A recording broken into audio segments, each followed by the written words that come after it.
Hello मेरे प्यारे साथियों, परवीन स्टडी क्लासेज के यूट्यूब चैनल में आप सभी का स्वागत है। मेरे प्यारे दोस्तों, आज जो है हम लोग आज से प्रतियोगिता दर्पण के सार संग्रह को, प्रत्येक मंथ के सार संग्रह को देखेंगे, जिसमें आज जो है हम लोग सितंबर 2022 के सार संग्रह को देख रहे हैं। उल्टी दिशा में चला जाएगा मेरे प्यारे साथियों, मतलब सितंबर है, उसके बाद अगस्त 2022 देखेंगे, जुलाई 2022 देखेंगे। प्रत्येक मंथ को बिफोर 67 पीटी एग्जाम के पहले हम लोग सारे मंथ को देख लेंगे मेरे प्यारे साथियों। एक एक मंथ के एक एक प्रश्न के सार संग्रह को देखेंगे। तो यदि आप चैनल पर नए हैं तो चैनल को सब्सक्राइब कर दीजिए, साथ ही साथ बेल आइकन को भी प्रेस कर दीजिए और दोस्तों को शेयर करना ना भूलिए। मेरे प्यारे साथियों, आप हमारे टेलीग्राम चैनल से भी जुड़ सकते हैं। परवीन स्टडी क्लासेज के नाम से टेलीग्राम चैनल है। मेरे प्यारे साथियों, आपको इस टेलीग्राम चैनल पर प्रतिदिन कुछ ना कुछ इम्पॉर्टेंट मटेरियल दिए जाते हैं, प्रोवाइड कराए जाते हैं, जो एग्ज़ाम पॉइंट ऑफ व्यू से बहुत ही इंपॉर्टेंट होता है। आप हमारे टेलीग्राम चैनल के क्यूज प्रोग्राम से भी जुड़ सकते हैं। प्रतिदिन सुबह 9 बजे मेरे प्यारे साथियों टेलीग्राम चैनल पर क्यूज आयोजित किया जाता है, जो मोस्ट इम्पॉर्टेंट होता है। चलिए, तो यदि आप चैनल पर नए हैं तो चैनल को सब्सक्राइब जरूर कर दीजिए और दोस्तों को शेयर करना नहीं भूलिए मेरे प्यारे साथियों। चलिए, पहला प्रश्न इसमें बनाते हैं। और पहला प्रश्न क्या है, कहता है, पहला प्रश्न है कि गुरिल्ला युद्ध प्रणाली के संबंध में शिवाजी का अग्रगामी किसे माना जाता है? अग्रगामी किसे माना जाता है? तो मलिक अंबर। किसे? मलिक अंबर। और शिवाजी की कर व्यवस्था भी जो थी मलिक अंबर की कर व्यवस्था पर आधारित थी। अगला प्रश्न है दूसरा, नानाघाट अभिलेख किस शासक के विषय में विस्तृत जानकारी प्रदान करता है? तो नानाघाट अभिलेख किस शासक के विषय में विस्तृत जानकारी प्रदान करता है? तो ये है सतकर्णी प्रथम। सतकर्णी प्रथम के विषय में विस्तृत जानकारी किसमें मिलती है? तो नानाघाट अभिलेख में। तीसरा प्रश्न कहता है, किसने चिंतामणि भट्ट द्वारा रचित संस्कृत ग्रंथ सूक्त सप्तति? सूक्त सप्तति के लेखक कौन है? तो चिंतामणि भट्ट। सूक्त सप्तति का फारसी में अनुवाद कर उसका नाम तुतीनामा रखा। तो तुतीनामा रखा, तो तुतीनामा किसने रखा? तो ख्वाजा जियाउद्दीन नक्शवी ने। किसने? ख्वाजा जियाउद्दीन नक्शवी ने। चलिए, अगला प्रश्न है मेरे प्यारे साथियों, अगला प्रश्न क्या है? अगला है कि बेदरा का युद्ध कब लड़ा गया था? तो 1759 में अंग्रेजों एवं डचों के बीच बेदरा का युद्ध को लड़ा गया। दूसरा नेक्स्ट प्रश्न है कि सिंधु घाटी सभ्यता के किस पुरास्थल से नाव के चित्र या मॉडल प्राप्त हुए हैं? तो ये कहाँ से प्राप्त हुए हैं? तो मोहनजोदड़ो एवं लोथल, दोनों जगह से नाव के चित्र एवं मॉडल प्राप्त हुए हैं। मोहनजोदड़ो और लोथल से नाव के चित्र प्राप्त हुए हैं। अगला है कि मुगल साम्राज्य के पतन के लिए कृषि संकट का सिद्धांत प्रस्तुत किया था। किसने किया था? तो ये किया था इरफान हबीब ने। मुगल साम्राज्य के पतन के लिए कृषि संकट के सिद्धांत का प्रस्तुतिकरण किसने किया? तो इरफान हबीब। अगला है, मौर्य काल में एग्रोनॉमी अधिकारी किस क्षेत्र से संबंधित थे? तो ये थे राजस्व प्रबंधन से। किससे थे? राजस्व प्रबंधन से। अगला क्वेश्चन है, कहता है, वर्तमान के भागलपुर और मुंगेर जिले का क्षेत्र किस महाजन पद के अंतर्गत आता था? तो किस महाजन पद के अंतर्गत आता? तो अंग महाजन पद के अंतर्गत आता था। नेक्स्ट कहता है, 16 महाजन पद में किस महाजन पद की राजधानी जैन व बौद्ध धर्मों का केंद्र थी? 16 महाजन पद में किस महाजन पद की राजधानी? तो वत्स की राजधानी कहाँ थी? कौशाम्बी। और कौशाम्बी में ही जो था बौद्ध और जैन दोनों का केंद्र, दोनों धर्मों का केंद्र हुआ करता था। चलिए, अगला प्रश्न है कि अशोक का कौन सा शिलालेख धार्मिक संश्लेषण के समन्वय के बारे में कहता है? तो यह है 12वां शिलालेख। कौन सा शिलालेख? 12वां शिलालेख। चलिए आगे बढ़ते हैं। आगे है, कहता है कि लॉर्ड माउंटबेटन ने, किसने? लॉर्ड माउंटबेटन ने 15 अगस्त को भारत के स्वतंत्रता दिवस के रूप में क्यों चुना? तो भारत के स्वतंत्रता दिवस के रूप में 15 अगस्त को ही क्यों चुना गया? तो इसका सही जवाब है क्योंकि इसी दिन जापान के सहयोगी बलों के आत्मसमर्पण की दूसरी सालगिरह थी। मतलब मेरे प्यारे साथियों, जब जापान द्वितीय विश्व युद्ध में अपना उत्पात मचा रहा था, मतलब एक छोटा सा देश होने के बावजूद भी पूरे दुनिया पर वो दुनिया को दहसाए हुए था, तो अमेरिका के द्वारा उस समय 6 अगस्त और 9 अगस्त 2 दिन अमेरिका के द्वारा जापान के हिरोशिमा और नागासाकी 1945 में बम बरसाए गए, जिसके बाद जो है जापान और उसके सहयोगी बलों ने अमेरिका के सामने घुटने टेक दिए, है ना। तो 15 अगस्त 1947 को जो है अपना आत्मसमर्पण संपूर्ण तरीके से अमेरिका के सामने समर्पित किया। तो इसी का दूसरी सालगिरह थी, किसका दूसरी सालगिरह थी, आत्मसमर्पण की सालगिरह थी 15 अगस्त 1947 के दिन। इसीलिए लॉर्ड माउंटेन ने 15 अगस्त को भारत के स्वतंत्रता दिवस के रूप में चुना था। अगला प्रश्न है कि किस देश ने अपने संविधान में संशोधन किया और भारत की आज़ादी के बाद गोवा को अपना राज घोषित किया, लेकिन उसकी ये प्रयास जो है असफल रहा। तो पुर्तगाल, मतलब पुर्तगाल देखिए 1498 में आया, सबसे पहले आया भारत में और सबसे बाद में गया, ये भी याद रखिएगा। अगला प्रश्न है कि रॉलेट एक्ट को किस वर्ष पारित किया गया था। तो रॉलेट एक्ट को 1919 में पारित किया गया। रॉलेट एक्ट से संबंधित घटना कौन सी है। तो जालियांवाला बाग नरसंहार 13 अप्रैल 1919 को जनरल डायर के द्वारा जब शांतिपूर्ण तरीके से डॉक्टर सैफुद्दीन और किचलू दोनों की गिरफ्तारी के विरोध में लोग बैठ करके शांति तरीके से एक जनसभा कर रहे थे, उसी पर जनरल डायर के द्वारा अंधाधुंध गोलियां बरसाई गई और लगभग 1000 व्यक्तियों की मृत्यु हुई। तो रॉलेट एक्ट के विरोध में ही दोनों वहाँ पर जालियांवाला बाग हत्याकांड हुआ था। चलिए आगे है कि ऐसे तो मूल रूप से कहें तो 13 अप्रैल 1919 को घटित हुआ था जालियांवाला बाग हत्याकांड सैफुद्दीन और किचलू दोनों की गिरफ्तारी के विरोध में। चलिए कहता मुस्लिम लीग ने किस दिन को प्रत्यक्ष कार्यवाही दिवस, डायरेक्ट एक्शन डे अथवा सीधी कार्यवाही दिवस के रूप में घोषित किया था। तो मेरे प्यारे साथियों ये था 16 अगस्त 1946 को। मतलब मोहम्मद अली जिन्ना जो है मुस्लिमों को ऐसा आगाह कराए थे कि आप यदि हिंदुओं को मार काट करेंगे तो बहुत जल्द ही आपको एक अलग राज्य के रूप में मतलब अधिकार प्रदान किए जाएंगे।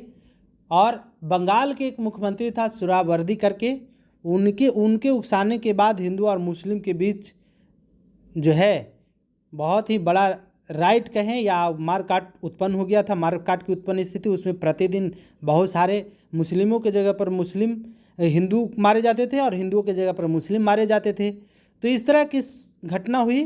तो सीधी कार्यवाही दिवस 16 अगस्त 1946 को मुस्लिम लीग जो है सीधी कार्यवाही दिवस के रूप में घोषित किया। अगला है 6 अप्रैल 1930 को भारत के इतिहास में अच्छी तरह से जाना जाता है, क्योंकि यह तारीख किसके साथ जुड़ी हुई है। तो यह है दांडी मार्च के साथ जुड़ी हुई है।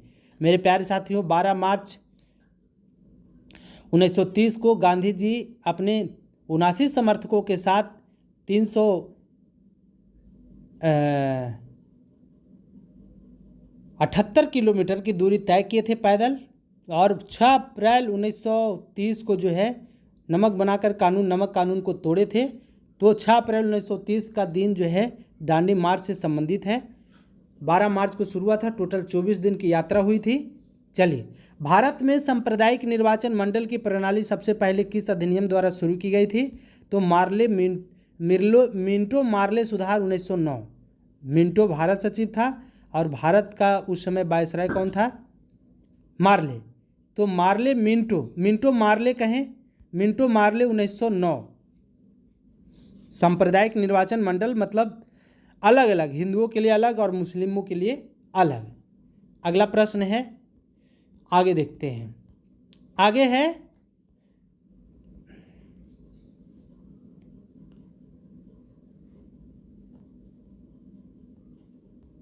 आगे क्या है यहाँ पर देख सकते हैं। चलिए 17वां प्रश्न है कि किसने असहयोग आंदोलन के दौरान विदेशी कपड़ों का जलाया जाना एक बर्बादी बताया था। तो रविन्द्रनाथ टैगोर के द्वारा कहा गया विदेशी कपड़ों को जलाया जाना निष्ठुर बर्बादी की संज्ञा दी गई थी कि निष्ठुर बर्बादी है। अगला प्रश्न है, कहता है कि भारतीय स्वतंत्रता विधेयक को हाउस ऑफ कॉमन्स में पेश किया गया और ब्रिटिश संसद ने इसे पारित किया। तो कब पारित किया? 18 जुलाई 1947 को। अगला प्रश्न है, पहला अखिल भारतीय शोषित वर्ग सम्मेलन आयोजित किया गया था। तो पहला अखिल भारतीय शोषित वर्ग सम्मेलन आयोजित कहाँ किया गया, कब किया गया था? तो 1918 में। कब? 1918 में। अगला है, ताप्ती नदी के तट पर सूरत 1907 के कांग्रेस अधिवेशन की अध्यक्षता किसने किया था? ताप्ती नदी के तट पर सूरत में 1907 के कांग्रेस अधिवेशन की अध्यक्षता, ये मेरे प्यारे साथियों एक गलत दिया हुआ है। ताप्ती नदी के तट पर सूरत में 1907 में कांग्रेस अधिवेशन की अध्यक्षता किया गया था रास बिहारी बोस के द्वारा। याद देता है फिरोज शाह मेहता, जो कि बिल्कुल गलत है। कौन किए थे? तो रास बिहारी बोस। उसी समय जो कांग्रेस दो दलों में विभाजित हो गया, गरम दल और नरम दल।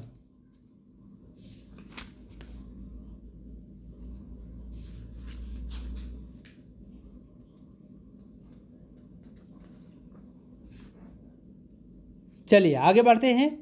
तो मेरे प्यारे साथियों ये बिल्कुल गलत है। फिरोज शाह मेहता नहीं थे, रास बिहारी बोस थे। ताप्ती नदी के तट पर सूरत में 1907 में कांग्रेस अधिवेशन की अध्यक्षता रास बिहारी बोस के द्वारा किया गया था और उसी में जो है कांग्रेस दो दलों में विभाजित हो गया, गरम दल और नरम दल में, दो दलों में विभाजित हो गया था। चलिए, राष्ट्रपति को कार्यकाल पूरा होने से पूर्व पदच्युत किया जा सकता है। तो कैसे पदच्युत किया जा सकता है? तो राज्यसभा के साधारण बहुमत द्वारा पारित प्रस्ताव जिसकी स्वीकृति लोकसभा करे, तो इसी के माध्यम से उपराष्ट्रपति को कार्यकाल पूरा होने से पूर्व पदच्युत किया जा सकता है। किसी विधि के प्रश्न पर सर्वोच्च न्यायालय से परामर्श लेने का अधिकार किसको है? तो राष्ट्रपति को है। और राष्ट्रपति किस अनुच्छेद के तहत सर्वोच्च न्यायालय से परामर्श ले सकते हैं? तो अनुच्छेद 143। चलिए, भारतीय संघ के प्रतिरक्षा बलों का सर्वोच्च समादेश किसमें निहित होता है? तो किसमें निहित होता है? तो ये है राष्ट्रपति। अगला है, कहता है कि एक ऐसी याचिका जो न्यायपालिका द्वारा जारी की जाती है तथा जिसमें कार्यपालिका को कहा जाता है कि वह यह कार्य करे जो उसे प्राप्त शक्तियों के अंतर्गत करना चाहिए था। रीट याचिका को कहा जाता है, कौन सा रीट याचिका, कौन सा रीट या याचिका कहा जाता है? तो इसको कहते हैं परमादेश, जिसको इंग्लिश में कहते हैं मैंडेमस। तो एक ऐसी याचिका जो न्यायपालिका द्वारा जारी की जाती है तथा जिसमें कार्यपालिका को कहा जाता है कि वह यह कार्य करे जो उसे प्राप्त शक्तियों के अंतर्गत करना चाहिए था। चलिए अगला प्रश्न है, कहता है कि उत्प्रेषण किस सिद्धांत पर जारी किए जाते हैं? तो उस उत्प्रेषण किस सिद्धांत पर जारी किए जाते हैं? तो ये अधिकारिता के किसका, ये जारी किए जाते हैं अधिकारिता का अभाव या अधिकारिता से बाहर किए गए कार्य के लिए नैसर्गिक न्याय सिद्धांतों या अभिलेख होने पर अभिलेख में प्रत्यक्ष प्रकट विधिक त्रुटि का आधार पर। तो सर्टियोररी कब जारी किए जाते हैं? तो जब कोई व्यक्ति अधिकारिता का अभाव या अधिकारिता से बाहर किए गए कार्य के लिए नैसर्गिक न्याय के सिद्धांत को अतिक्रमण होने पर अभिलेख में प्रत्यक्ष प्रकट विधिक त्रुटि के आधार पर ये सर्टियोररी जारी किए जाते हैं। चलिए अब अगला प्रश्न हम लोग चलते हैं। अगला है, कहता है कि भारतीय संविधान के कौन से अनुच्छेद में प्रशासनिक न्यायाधिकरण का प्रावधान है? तो किस अनुच्छेद में? तो अनुच्छेद 323 के क में। भारतीय संविधान के कौन से अनुच्छेद में प्रशासनिक न्यायाधिकरण का प्रावधान है? तो अनुच्छेद 323 के क में। अगला है कि किस याचिका के अधीन किसी कर्मचारी को ऐसी कार्यवाही करने से रोका जाता है जिसके लिए सरकारी तौर पर वह हकदार नहीं है? तो ये है अधिकार परीक्षा लेख, जिसको कहते हैं कियो ब्रांटो। इसको कहते हैं पोस्टमार्टम के नाम से भी जाना जाता है अधिकार परीक्षा लेख को, कि जब कोई कर्मचारी या अधिकारी या व्यक्ति ऐसे कार्य करने लगते हैं जिसके लिए वो जो है अधिकृत नहीं होते हैं, तो उस स्थिति में अधिकार परीक्षा लेख जारी किए जाते हैं। अनुच्छेद 32 के तहत जो है ये सारे रिट जारी किए जाते हैं। अगला है न्यायालय द्वारा जारी किए गए परमादेश मैंडमस के माध्यम से न्यायालय किसी व्यक्ति या संस्था को उनके सार्वजनिक दायित्वों या कर्तव्यों के पालन के लिए जारी किए जाते हैं। जब कोई व्यक्ति अपना सार्वजनिक कर्तव्य का निर्वहन नहीं करता है, जब कोई अधिकारी या कोई कर्मचारी अपने सार्वजनिक कर्तव्य का निर्वहन नहीं करता है, तो उस स्थिति में न्यायालय द्वारा परमादेश जारी किए जाते हैं और उन्हें अपने सार्वजनिक कर्तव्यों के पालन के लिए कहा जाता है। अगला है कि भाषाई आधार पर राज्यों के पुनर्गठन के लिए भारत सरकार ने दिसंबर 1953 में राज्य पुनर्गठन आयोग, कौन सा, राज्य पुनर्गठन आयोग की नियुक्ति की थी, जिसकी रिपोर्ट के आधार पर 1956 में राज्य पुनर्गठन अधिनियम संसद ने पारित किया था। इस आयोग के अध्यक्ष कौन थे? तो इस आयोग के अध्यक्ष थे जस्टिस फजल अली। चलिए, तो ये तो थे। आगे अब चलते हैं। आगे है मेरे प्यारे साथियों, कहता है 30वां प्रश्न। हम लोग देखिए यहाँ पर 29 प्रश्न बना चुके हैं। 30वां प्रश्न क्या है? कहता है, एक मिनट,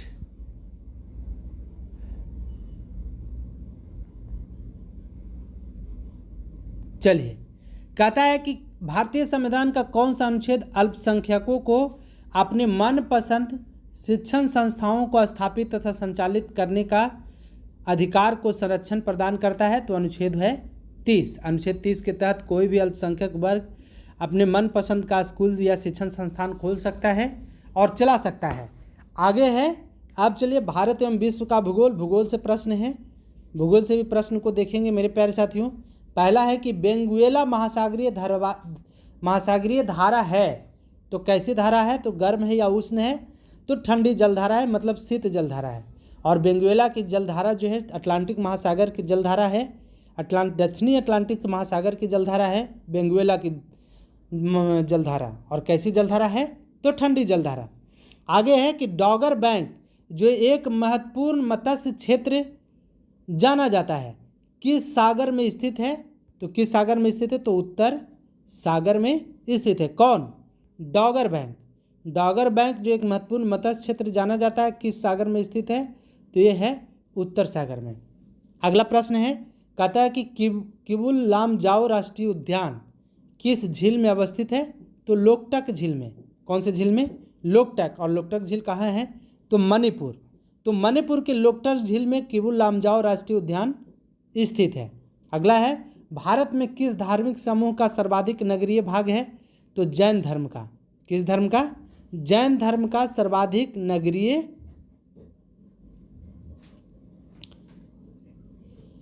भाग है।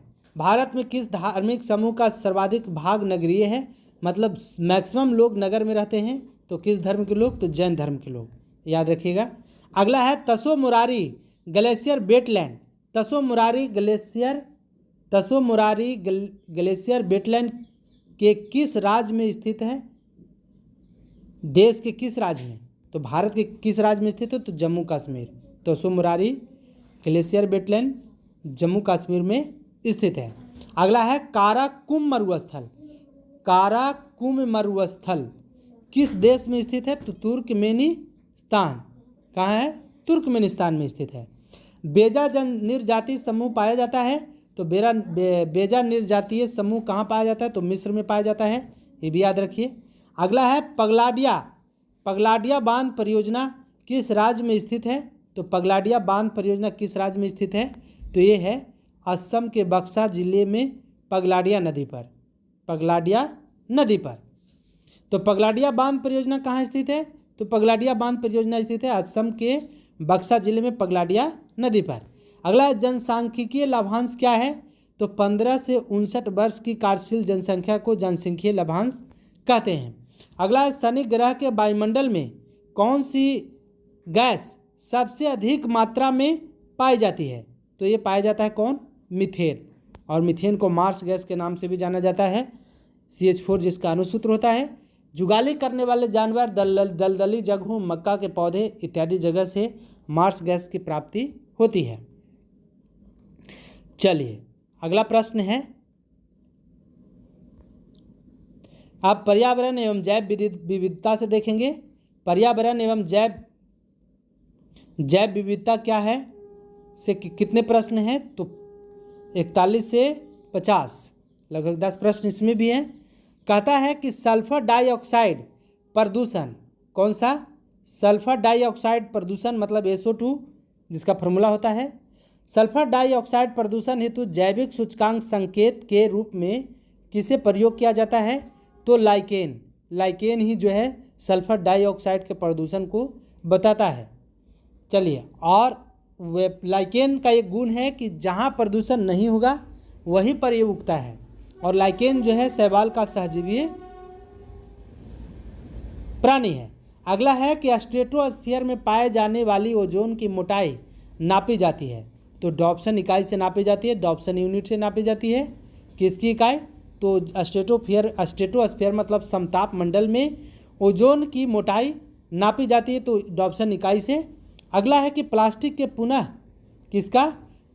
के पुनः उपयोग के दौरान निकलने वाला सबसे जहरीला पदार्थ कौन है, तो प्लास्टिक के पुनः उपयोग के दौरान, जब प्लास्टिक को एक बार उपयोग किए फिर दोबारा रीयूज करेंगे तो डायोक्सिन नामक जहरीला पदार्थ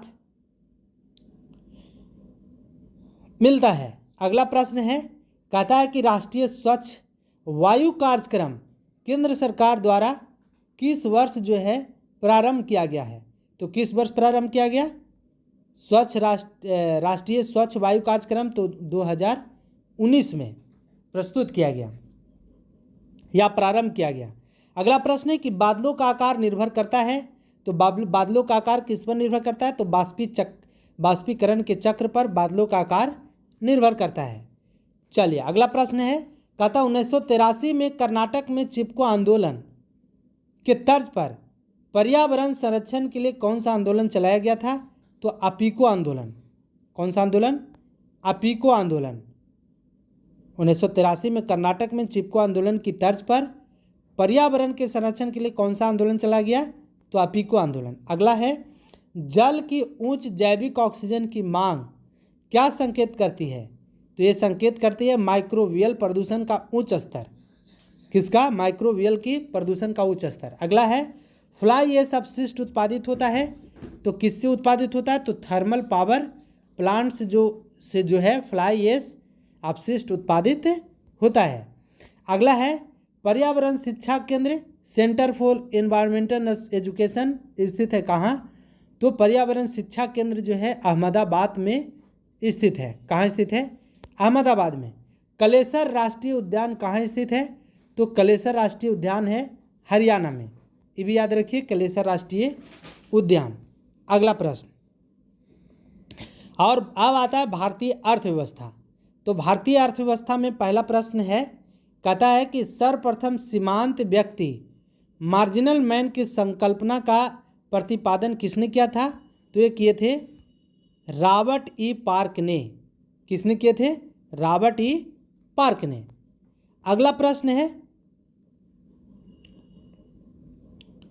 अगला कहता है कि किसी निश्चित कीमत पर विक्रेता, किसका? किसी निश्चित कीमत पर विक्रेता के जरिए बेचने हेतु तैयार मात्रा क्या कहलाती है, तो ये कहलाती है पूर्ति। क्या कहलाती है?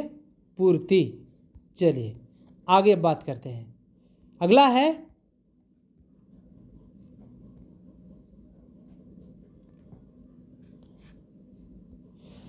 कहता है कि वस्तु की कीमत में परिवर्तन होने पर भी यदि कुल व्यय समान रहता है तो मांग की लोच कैसी होगी, तो लोचदार मांग।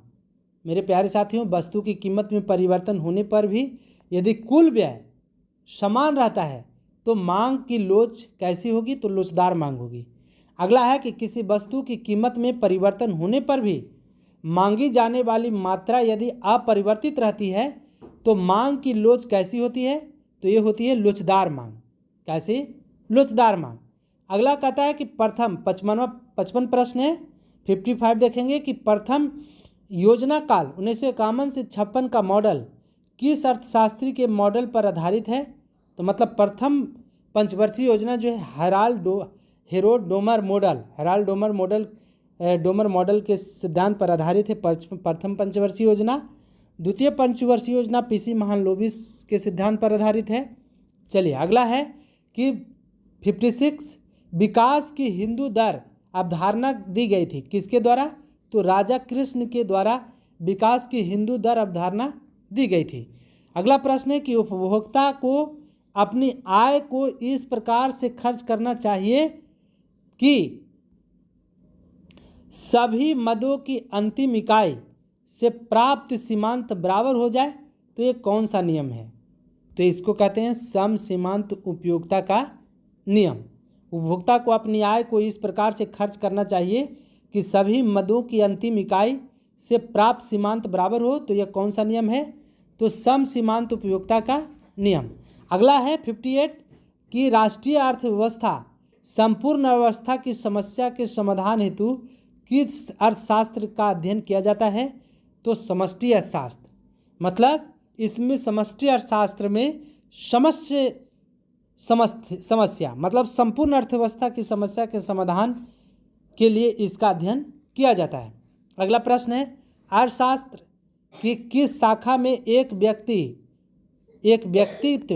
व्यक्तिगत इकाई, परिवार, उपभोक्ता, फर्म, उद्योग आदि का अध्ययन किया जाता है?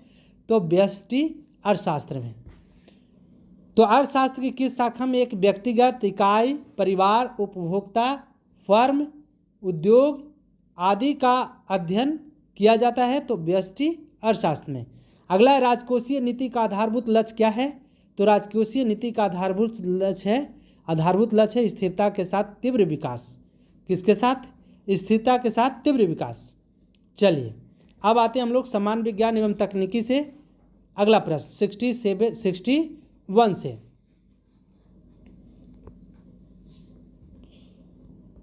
अब है यहाँ पर सोलर सेल सौर ऊर्जा को किस ऊर्जा के रूप में परिवर्तित करता है? तो सोलर सेल जो है सौर ऊर्जा को वैद्युत ऊर्जा में प्रयुक्त करता है, मतलब बदलता है। तो सोलर सेल सौर ऊर्जा को किस ऊर्जा के रूप में बदलता है तो वैद्युत ऊर्जा में। अगला है नायलॉन है। तो नायलॉन क्या है? पॉलीएमाइड। क्या है? पॉलीएमाइड। अगला है कि 63 नंबर पेप्सिन एक उदाहरण है। तो पेप्सिन किसका उदाहरण है? तो एंजाइम का। किसका है? एंजाइम का। पेप्सिन जो है एंजाइम का उदाहरण है। हीरा क्या है? तो शुद्ध कार्बन है। और हीरा के दो अप्रूफ होते हैं, कार्बन के दो अप्रूफ होते हैं, हीरा और ग्रेफाइट। चलिए तो हीरा की आकृति कैसी होती है? तो हीरा की आकृति चतुष्कोणीय और ग्रेफाइट की आकृति कैसी होती है? तो षष्ठकोणीय। भी याद रखिएगा। चलिए कार्बन के दोनों अपरूप में विद्युत का सुचालक कौन होता है? तो ग्रेफाइट। और हीरा जो विद्युत का कुचालक होता है।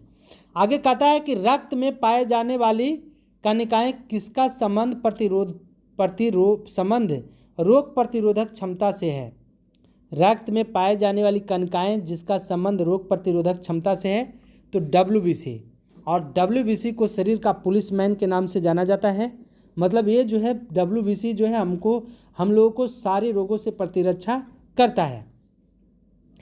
66 नंबर है, कहता है प्रकाश वर्ष किस भौतिक राशि का इकाई है? तो प्रकाश वर्ष दूरी का इकाई है। और प्रकाश वर्ष क्या होता है? तो एक वर्ष में प्रकाश के द्वारा तय की गई दूरी, सूर्य के प्रकाश के द्वारा तय की गई दूरी को प्रकाश वर्ष कहा जाता है। और एक प्रकाश वर्ष बराबर होता है 9.46 × 10⁻15 मीटर कहें या 9.46 × 10⁻12 किलोमीटर कहें। तो एक प्रकाश वर्ष बराबर हो गया। प्रकाश वर्ष किसकी मात्रक है? तो दूरी का। अगला है 67 लोहे में जंग लगने से बचाने के लिए जिंक की परत चढ़ाई जाती है। इस प्रक्रिया को क्या कहते हैं? तो गैल्वेनीकरण कहते हैं। शरीर का वह कौन सा अंग है जो कभी भी विश्राम नहीं लेता है? तो हृदय यदि आपका रुक जाए तो आपकी ज़िंदगी रुक जाएगी। तो शरीर का कौन सा अंग जो है कभी विश्राम नहीं करता, कभी नहीं रुकता है? हृदय। चलिए ये भी याद रखिए। अगला प्रश्न अगला कहता है कि ढालू सड़क पर पत्थर लुढ़काना उधर ऊपर की ओर उठाने से अधिक आसान होता है, क्योंकि पत्थर को लुढ़काने में किया गया कार्य इसे उठाने की अपेक्षा कम होता है। चलिए अगला प्रश्न है, कहता है प्रतिदिन सामान्यतः हमारा हृदय कितनी बार धड़कता है। तो प्रतिदिन हमारा हृदय जो है जो कभी नहीं रुकता है, 24 आवर चलता रहता है, तो ये है 1,00,000 बार धड़कता है। तो 1 मिनट में 72 बार, तो 60 मिनट में, तो 24 घंटा में, मतलब 1 मिनट में 72 बार, तो 60 मिनट में कितना बार वो हो जाएगा, उसमें 24 से मल्टीप्लाई यदि करें तो लगभग 1,00,000 बार धड़कता है। चलिए अब आता है मेरे प्यारे साथियों नेक्स्ट टॉपिक, शिक्षा एवं बाल मनोविज्ञान। शिक्षा एवं बाल मनोविज्ञान से इससे भी देखते हैं क्या है। पहला प्रश्न इसमें है शिक्षा एवं बाल मनोविज्ञान में कि गेने के अनुसार सर्वोच्च अधिगम परिस्थिति है। तो समस्या समाधान अधिगम परिस्थिति जो है गेने के अनुसार सर्वोच्च अधिगम परिस्थिति है। चलिए अगला देखते हैं 72 नंबर।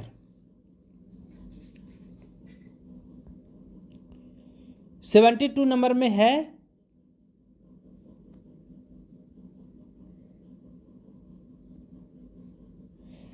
कथा अभिप्रेरणा सीखने का राजमार्ग है। यह कथन किसका है, तो स्किनर का। बुद्धि लब्धि IQ प्रत्यय सर्वप्रथम प्रयुक्त किया गया, तो टर्मेन द्वारा, मतलब बुद्धि लब्धि जो है IQ का प्रत्यय सर्वप्रथम प्रयुक्त किया गया था टर्मेन के द्वारा। अगला है कि पढ़ाई में पिछड़े हुए कुछ बालकों के प्रति आपका दृष्टिकोण कैसा होगा, तो आपका दृष्टिकोण सहानुभूतिपूर्ण होना चाहिए। अगला प्रश्न है कि कोहल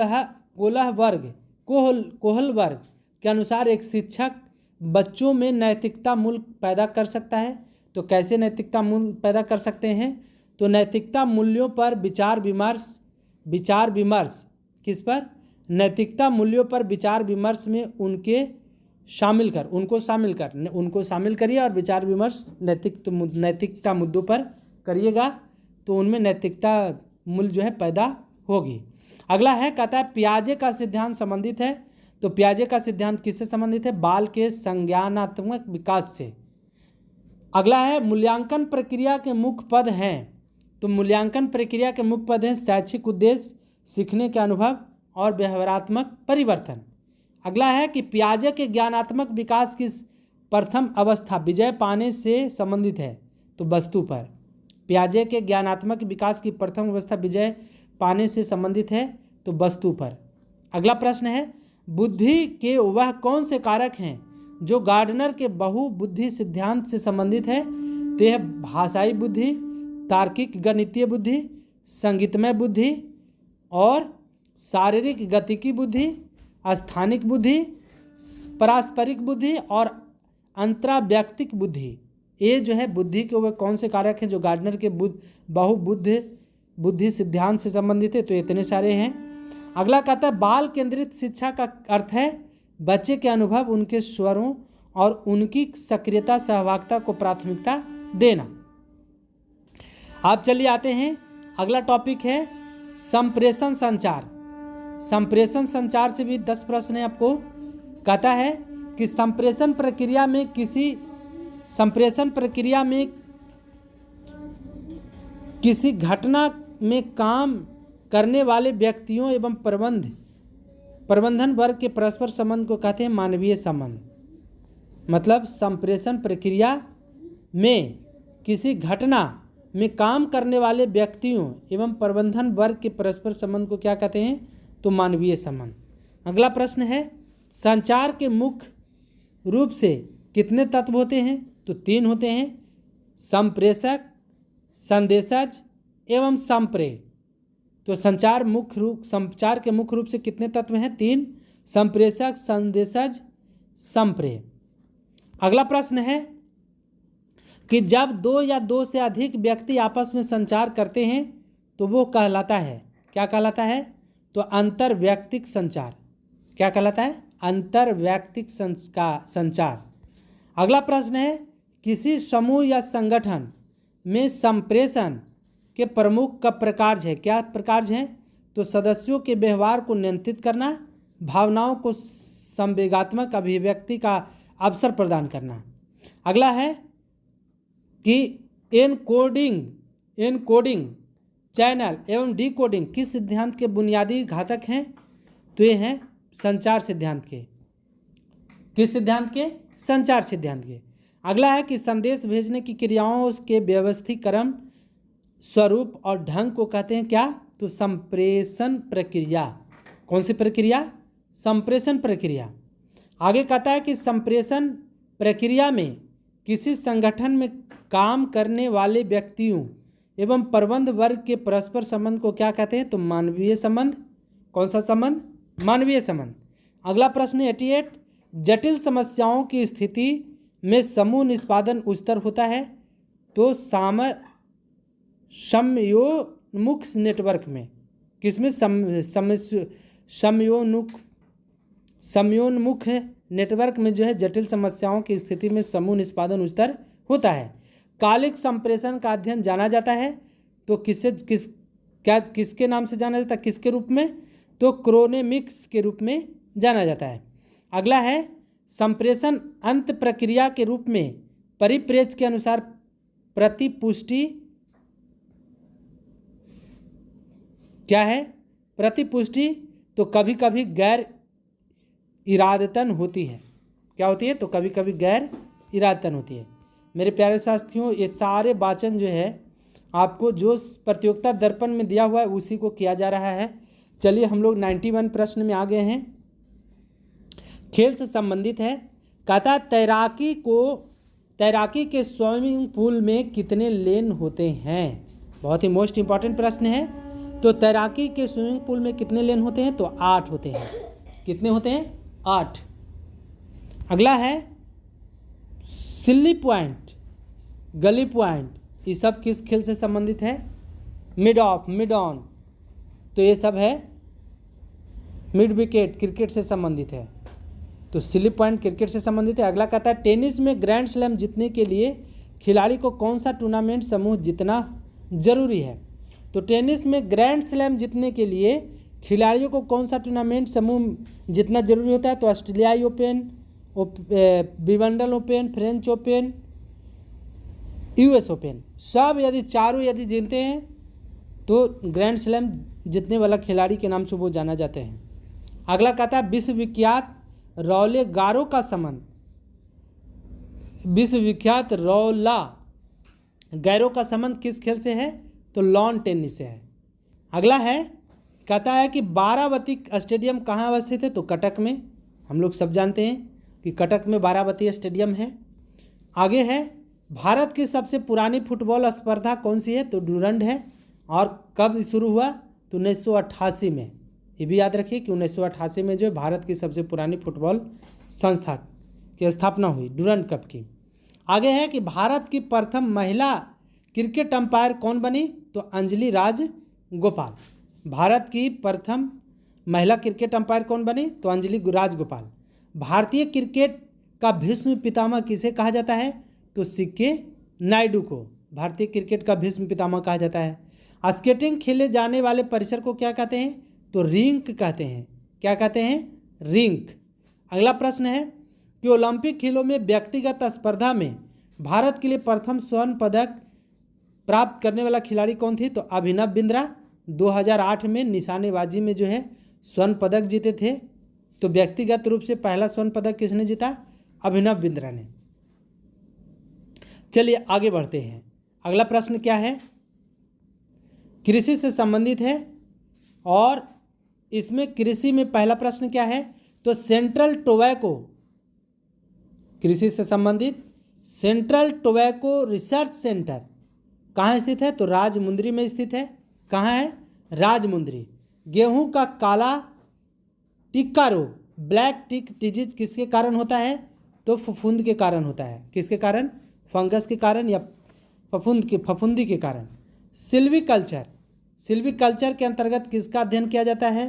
तो वनों का या काष्ठीय पेड़ों के संवर्धन का। आगे कहता है कि धान का प्रसिद्ध खैरा रोग का क्या कारण है? तो धान के प्रसिद्ध खैरा रोग का कारण है जस्ते की कमी। यदि धान में जस्ते की कमी हो जाती है, मतलब मिट्टी में, धान के खेत की मिट्टी में जस्ते की कमी होती है, तो खैरा रोग उत्पन्न होता है। अगला है कि किसे मानव उत्पादक धान्य अन्न मैन मेड सीरियल्स कहा जाता है? तो ट्रिटिकेल्स जो है मैन मेड सीरियल्स है, मानव उत्पादक धान्य है, धान्य या अन्न कहें। मटर में मार्स रोग का क्या कारण है? तो मैग्नीज की कमी। यदि धान में खैरा रोग तो जस्ते की कमी, और मटर में मार्स रोग का क्या कारण है? तो मटर में मार्स रोग है, मैग्नीज की कमी के कारण होता है मटर में मार्स रोग। अगला है बोनी किस प्रकार की फसल की प्रजाति है? तो बोनी जो है टमाटर के फसल की प्रजाति है। किसकी? टमाटर। भारत में सर्वाधिक गेहूं उत्पादन करने वाला राज्य कौन सा है? तो प्रति हेक्टेयर की दर से कहे तो पंजाब, और सर्वाधिक क्षेत्रफल के हिसाब से कहे तो उत्तर प्रदेश। तो मेरे प्यारे साथियों, तो भारत में सर्वाधिक गेहूं उत्पादन करने वाला राज्य कौन सा है? तो उत्तर प्रदेश। सर्वप्रथम कपास का संकर बीज तैयार करने वाला देश कौन सा है? तो भारत जो है कपास का सर्वप्रथम संकर बीज तैयार करने वाला देश बन गया है। चलिए, सबसे पुराना फसल कौन है? तो सबसे पुराना फसल है खजूर, मतलब खजूर जो है सबसे पुराना फसल है। अगला कहते हैं कंप्यूटर ज्ञान से संबंधित है, और कंप्यूटर ज्ञान से पहला प्रश्न है, यहाँ पर देख सकते हैं कि कंप्यूटर ज्ञान वो डिवाइस को आपस में किसकी मदद से जोड़ते हैं? वो डिवाइस वो नहीं है, यहाँ पर दो है, पढ़िएगा गौर से कि दो डिवाइस को आपस में किस मद से जोड़ते हैं? तो इंटरफेस। किस मद से? इंटरफेस से। चलिए, इनपुट आउटपुट मॉड्यूल को क्या कहते हैं? तो ये कहते हैं डिवाइस कंट्रोल। कौन सा कंट्रोल? Device control. अगला है सीपीयू और इनपुट आउटपुट डिवाइस के बीच रफ्तार के अंतर को बराबर करने के लिए डिवाइस में कौन सी सुविधा होनी चाहिए? तो कौन सी सुविधा होनी चाहिए? तो बफर की सुविधा होनी चाहिए। अगला प्रश्न है कि प्रिंटर को कंप्यूटर से जोड़ने के लिए आमतौर पर किस इंटरफेस का प्रयोग किया जाता है? तो पैरेलल इंटरफेस का। किस प्रकार के इंटरफेस का? तो पैरेलल इंटरफेस का उपयोग किया जाता है। और वैसा कंप्यूटर प्रोग्राम जो डाटा फाइल को नष्ट कर देते हैं तथा प्रोग्राम फाइल को खराब कर देते हैं, साथ ही हार्ड डिस्क का बूस्टर सेक्टर भी खराब कर देते हैं, क्या कहलाते हैं? तो ये वायरस। क्या कहलाएंगे? वायरस। अगला है कि सुपर कंप्यूटर किस प्रकार के शिल्प आर्किटेक्चर पर आधारित होता है?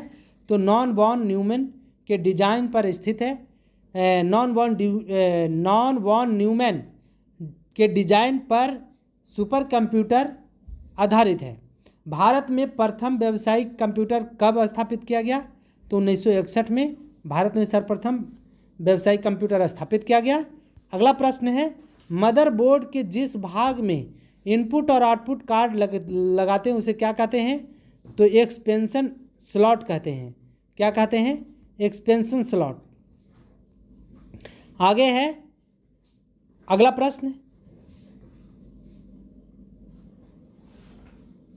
चलिए, अगला कहता है कि दरबोर्ड में जिस स्थान पर रैम को लगाते हैं वह क्या कहलाता है? तो मेमोरी बैंक कहलाता है। दरबोर्ड नहीं, यहाँ मदरबोर्ड होगा, दरबोर्ड पढ़ रहे हैं। मदरबोर्ड में जिस स्थान पर रैम को लगाते हैं वह क्या कहलाता है? तो वो कहलाता है मेमोरी बैंक। जब कंप्यूटर का मेन स्विच ऑफ करके ऑन किया जाता है तो क्या कहलाता है? कोल्ड। जब कंप्यूटर का मेन स्विच ऑफ करके ऑन किया जाता है तो यह कहलाता है कोल्ड कहलाता है। चलिए, अगला है यहाँ पर 100 हम लोग 20 नंबर देख लिए, 121 तक चलिए। 121वां क्या है? कहता है कि विविध है चित्राचार्य। विविध आप देख सकते हैं, विविध में 121वां प्रश्न देखेंगे। कहता है चित्राचार्य उपेंद्र महारथी की पुस्तक वेणु शिल्प का संबंध किस कला से है? तो यह है बांस की कला। किस कला? से तो बांस की कला से।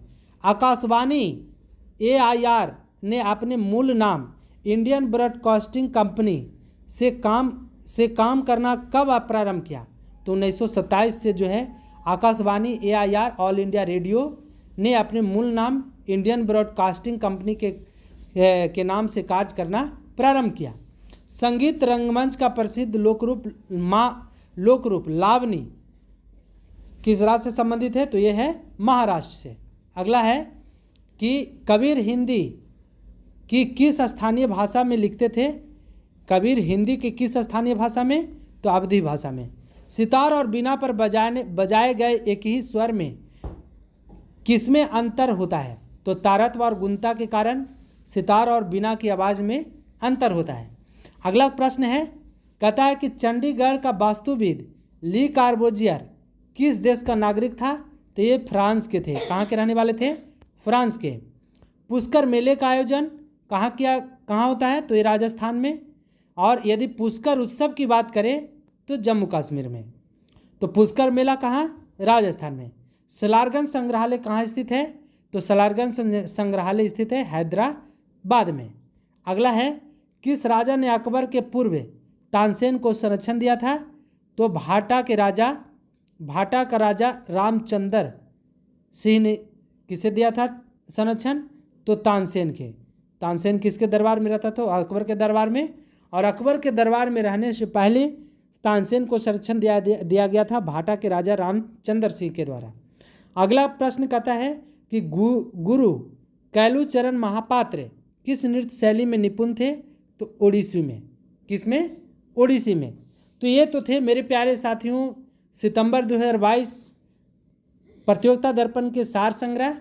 यदि आपको पसंद आया हो और चैनल पर नए हैं तो चैनल को ज़रूर सब्सक्राइब कर दीजिए, और ताकि आपको प्रति मंथ का सार संग्रह उपलब्ध हो सके, है ना। और जैसे ही अपलोड किया जाए तो आप तक नोटिफिकेशन पहुंच सके। चलिए मेरे प्यारे साथियों, आज के लिए इतना ही, और तब तक के लिए आप सभी को प्यार भरा नमस्कार, धन्यवाद।